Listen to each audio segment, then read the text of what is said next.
Yeah, this morning we're going to meet up with a man who's been involved in harvesting native and feral animals in this country, and particularly macropods or kangaroos. And but the light's getting up, so let's go. You can track your rabbit. You can tell how long the population's been there by putting the dung, the pellet in your mouth and biting down on it. And if it's really soft, they've been there within 2 days. But if it's really hard and bitter, they haven't been there for about a week. And so I was doing it, but of course, I was talking to them and I was pulling a sultana out and sort of biting down on this sultana and chewing on it. And so of course when they did it, I said, "Go, I won't hurt you, look, I'm doing it." So I had them picking up, pellets from rabbits and chewing on it.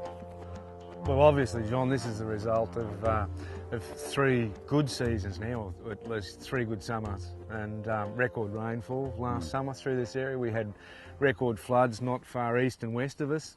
And yeah, the benefits you can see, there's plenty of ground cover, the stock you've seen, the cattle are nice and fat. What we're finding now is lots of the feral animals breeding. So we've got huge increases in population in the feral pigs.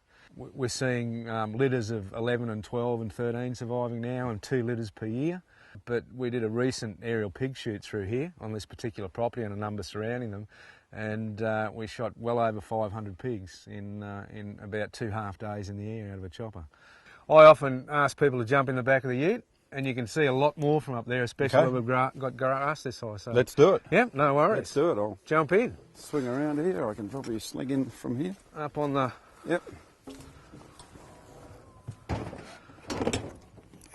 Okay. Okay. You can hold on there, and anything you see that you find interesting, just give me a tap on the roof and we'll pull up. Okay, let's go.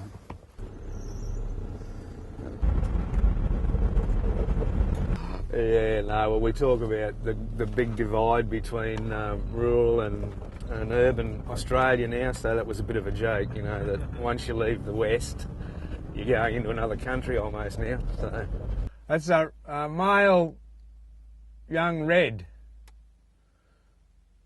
They tend to be a bluey colour like the females. Often when they're younger, their red comes out as they get older, but yeah, you can have any variation between white, very deep red, and that bluey colour, blue to white through them, that mottled colour.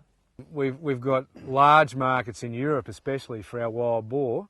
The issue I have with that is that I think that those animals that are truly feral and introduced to the landscape, I think we need to keep tight management controls on those. I'd hate to think that there was such a profit in feral pigs that people were seeding feral pigs into areas. I think that's completely wrong. So what I think we should do is look at the feral pig and say we're trying to keep it as low as we possibly can in the landscape, control its numbers to a manageable level. So harvesting is a way of doing that. But to harvest or to control animals, you often, you've got to have money to do that. I mean, no one does it for nothing.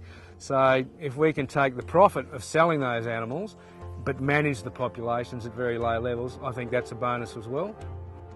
It's certainly, at the moment, with the landscape the way it is, plenty of feed, plenty of water around, yeah, I think it's ideal at the moment.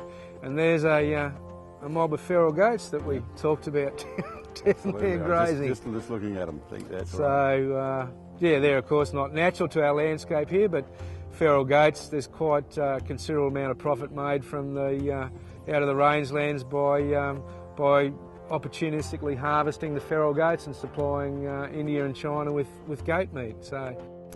All right, Tom, good. Yeah, thanks for your time. Great to talk to you. Yeah, thanks for your time, John. Yeah, it's an absolute pleasure. And hope you've appreciated coming out and having a look when the country's in a little bit better condition anyway. It's a great landscape, and it's got great people, and yeah, it's a pleasure to be here. So thanks for your time, and we'll hit the road. Not a problem. We'll see you again. Okay, thanks.